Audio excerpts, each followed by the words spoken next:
Alright, I'm going to explain where I'm at. Open up. Okay, so milestones for milestone 3, I'm pretty much done everything. I can collide with weapons and stuff I can collect. I have them created. I can filter for them.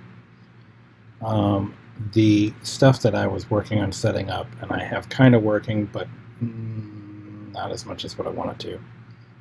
Having drag and subtracted from player's data component when an item is purchased. Still working at setting that up, setting up a dialogue for static NPCs and roving NPCs to interact with the player. So I spent most of the time, so this is what was in my sprint, kind of part of my catch-up. So I wanted to do a couple things for this week, this catch-up week. I wanted to work at setting up dialogue and to have them so that they can disappear when the conversation is over, and to finish setting up the... Let me go back.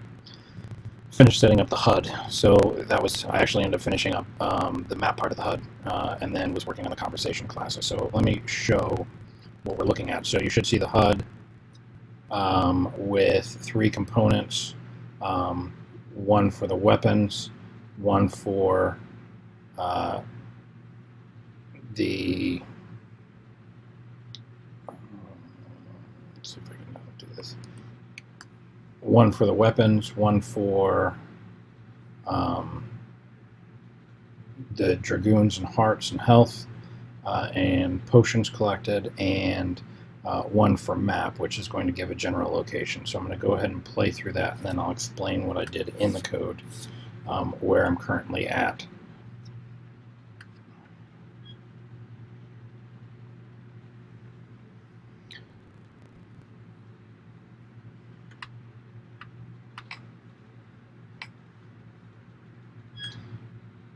The conversation dialogue is getting a little bit in the way, but we should be able to see it. Alright, so here is my HUD. Let me just stay away from them. Here is my HUD. This is for the amount of potions, amount of dragoons I have collected, and my health. Will change when I collect a weapon, and then this is giving me my current basic room location that I'm at. Okay, so now if I talk to him, so now he's opening up a dialogue, and I can trade with him, except I don't have any money, so I'm going to go ahead and say no. He has some type of interaction. Now, this is something that I'm still trying to work on, but my stage is full screen and not the size of the game screen, so the button's really off, and then he disappears.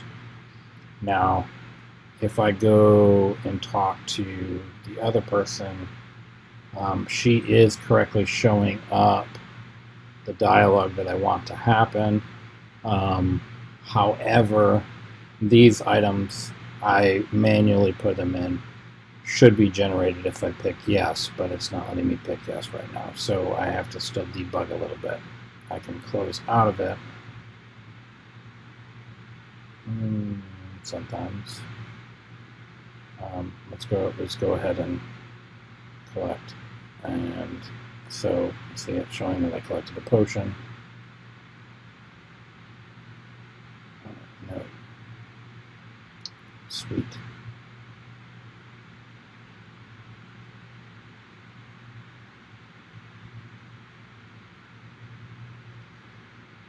Because how I'm dealing with the observer class. I'll probably have to work with that. Once a dialogue is completed, that person should be deleted.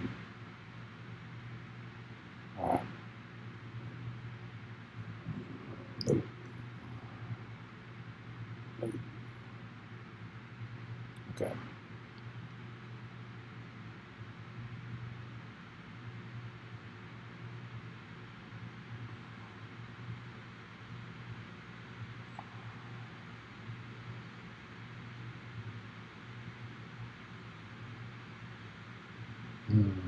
Yeah. Okay, that's fine. Alright, I'm going to shut off the conversation UI in my player hub so we can have it not try to start a conversation. and then just go ahead and collect. So you can see the HUD working.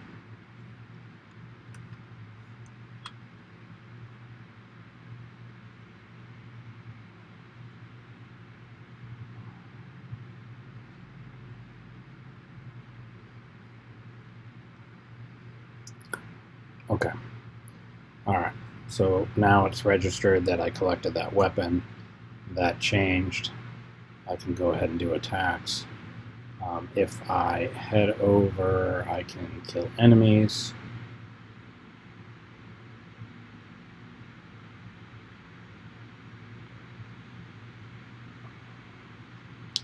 I register if I get hit.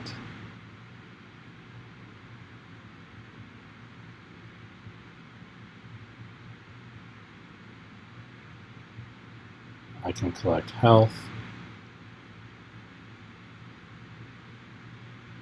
So there's a heart. There's a dragoons. That one's worth. Green-eyed ones are worth 5. Red eyes are worth only 1. Each time I collect a little heart, I charge up. Now, if you're looking at the map, when I change locations, it is drawing the location where I'm at on my map.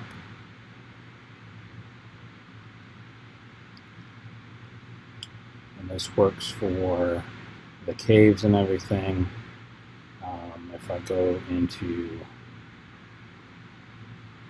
so there's the location for that cave. If I go into the dungeon,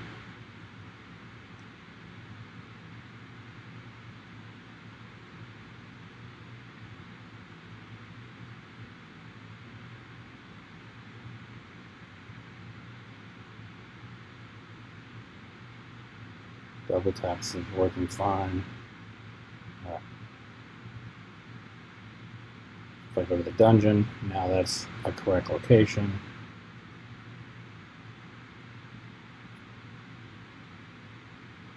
And it's giving the correct locations when I'm moving around, which that works. So the conversation UI still needs some work. It's kind of there. Alright, so let me explain what I did in code. Alright, so I have a separate screen, which is my player HUD, that is basically managing. So I actually put it in my manager project or package because it's managing all the individual pieces.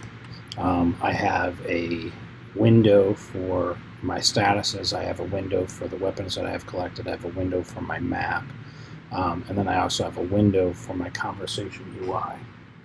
Okay, and that conversation UI is basically built from JSON files using a class to tell it basically what I'm looking for. So I have nodes and edges for my conversation. So this would be a node 1 of what that person is initially saying. And here's another node, so they have an ID and then a dialogue.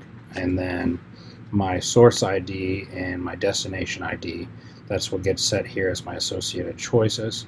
And this is my edges for my conversation graph, being what my phrase is that I would answer to get this edge, to bring me to this destination ID, and then it's going to shoot off a conversation command event. So I'm using a number of observer classes. Not sure if this is the best way to do it, but I need to keep them decoupled, otherwise I'm going to be passing a lot of information back and forth. So the status observer and status subject. Status subject is the collision system.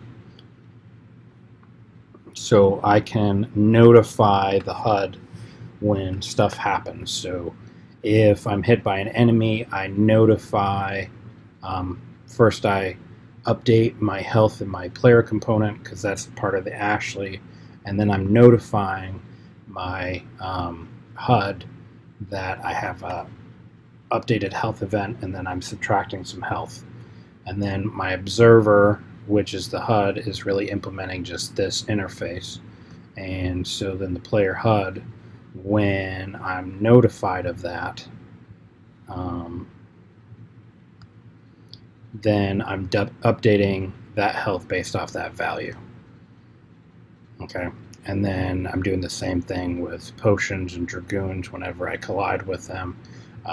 When I collect a weapon, depending on what value I pass, I can switch the image that's going to get generated. So if it was, I'm using 0 as my blank slate asset, my empty asset. If I have 1, so that would be like my light sword, and 2 would be my heavy sword, once I'm able to put that in there, and 3 would be my bow, I can change those images so they will be updated on that weapon UI. So if I was going into that, and I have them here, I basically just have the window set up, and I have it set up with an empty asset as the image that's on there, the sword image that's on there, and that's added in a stack. And the stack, really all it is so that I can have that gray background behind the sword. That is just using the 9 patch. The issue that I had was that I had to actually use a texture packer that was not Mac based to get the 9 patches to work correctly. So then I did that. And I'm able to have this set up so then when I'm doing the sword image, I can call that, my player HUD can call that, since my player HUD is managing all the different windows, can individually call the sword image and then pass in a value. So if it's 1, then I remove that sword image from that melee stack, change the sword image to the light sword, and then add it back to the stack. And that's what it is showing when it updates. I can do the same thing for the range. Now my conversation class, so that's my status observers. NPC observer and HUD observer is so I can have the NPC system and the HUD talk back and forth when an NPC is interacting with the player. So when an NPC initially gets within a certain distance of the player, so when they get within a certain distance, let me go with this static. When my distance to the NPC, static NPC, sorry, is less than 10, then I'm going to preload a conversation into that window, but the window is still invisible until I'm ready to show it.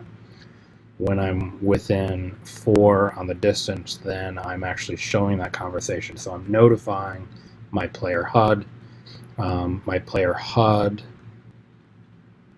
when it gets that notification from the NPC system, then is setting the conversation UI window to visible, and then I can start interacting. Now, the conversation graph, all those pieces, I did not create this all on my own. I did look at a lot of example codes to try to have a good handle on it. So basically, each conversation has an ID and a dialogue for each phrase, and then that is being used as part of the graph to build all those nodes and edges. Conversation choice is the edges, so my source ID, my destination ID, my choice phrase, and then if I have a conversation command event. So then when I am building, yes, so this and conversation choice, these are being used by my JSON. Conversation graph is doing it. So let's see, I got some hash tables that are holding that information. It's the, oh, that was in the UI. The load conversation is where I'm actually starting at with a file path. So based on the value that I'm passing in to from the player HUD based on who sent it. I'm sending that conversation. So when I go into my NPC system, I'm sending in that value of the type of conversation that I want. So like my initial conversation, the first time that the player sees the static NPC is when he is going to be collecting his weapon and getting a free potion, giving the backstory, and then the next time she's just selling some wares. So then when we get into the conversation UI, if that is what is loading, I'm passing in, I'm giving that file name, and then I'm giving my ID of that NPC that is going to be saying it, and then setting it up. So I'm setting that title text, and then I'm building the conversation graph from that JSON. Okay, and then the set conversation graph is starting to build the graph that's in this UI for the conversation, and then it's doing the dialogue, which is pulling by the ID that gets passed in. So the ID, so that one, it's going to end up pulling that's that conversation, that's that first node, and then it's getting that dialogue text, which was that first dialogue line in the JSON file, and then the associated choices. This, it's getting those current choices, those yes no. It's adding that list. It's starting to build those choices in there. So the yes no, it's putting them in there, and then all this is just having it so I'm not highlighting one of those choices. I'm highlighting right above those choices. And then every time that I go to start populating a dialogue, I'm clearing out what the previous dialogue text was and what any list items were. Okay, now, so this is the list items that they're actually clicking, and then it's generating if there is a new graph that needs to get passed in. So if there's a conversation command event based on that type of answer, I can get that. I can get that graph. I can notify, and this is also done as an observer class or observer interface. So the UI is the subject, but then the HUD is the observer of this type of events that can happen in the conversation graph, and then it's going to generate the next dialogue on the new ID. So then the destination ID becomes the source ID, and it continues on. So I still need a little bit of work on that, but that's coming along. For the enemy, the main boss, when I talked to Professor Becker about doing the enemy and not really having him on screen, she was suggesting about maybe having him entirely off screen. I think that I could have the storyline kind of just, where Redbeard is acknowledging that the dragon is really huge, and fireballs could still be flying in at him. But if that enemy is completely off screen, it's going to be difficult for Redbeard to be able to attack the enemy unless he's only using ranged attacks. So I was thinking of maybe having some dialogue that's going to come up when he comes into that room, mentioning out how big that dragon is, and then the dragon says something like, you want to play a game, and you have to defeat my minions if you want to, get me to leave. And so the dragon would be firing fireballs. He can't actually attack the dragon, which would kind of make sense if the dragon was that large. But I can have where the enemies start generating almost in waves. So that would be like a boss battle, as he would be limited on resources from only what he brought in at that point, and he could fight. So could start off with one snake, one skeleton, two snakes, two skeletons, four skeletons, 6 skeletons and 2 snakes, something like that, where he has 3-4 waves of enemies without really relief on being able to replenish, other than the potions that he's brought in with him and the weapons he has. I think that might be a more fitting boss battle than having some new enemy that the player's going to have to get used to how that enemy interacts. And then when he gets into the orb room, the orb, once he touches that's going to generate the end screen and finish the game off. So that's basically where I was going. If you guys think that there is a better way that I could do a good boss battle with the pieces, I'm open to hearing it. I haven't really created a boss before, so doing all the states and everything, I get the idea of it, but I don't know if I want to have the students end up spending months on trying to do a boss battle. Instead, I think I'd rather have them focus on individual pieces and kind of the idea of what a boss battle should be on a ramping of difficulty, and kind of bringing that closure to the game, putting that, the antagonist would kind of finally have an understanding of where they're coming from or why they're doing what they're doing. So that's where I'm at right now. I've been having my kids do the beta testing every couple days, so that's where I'm at so far. All right, thank you.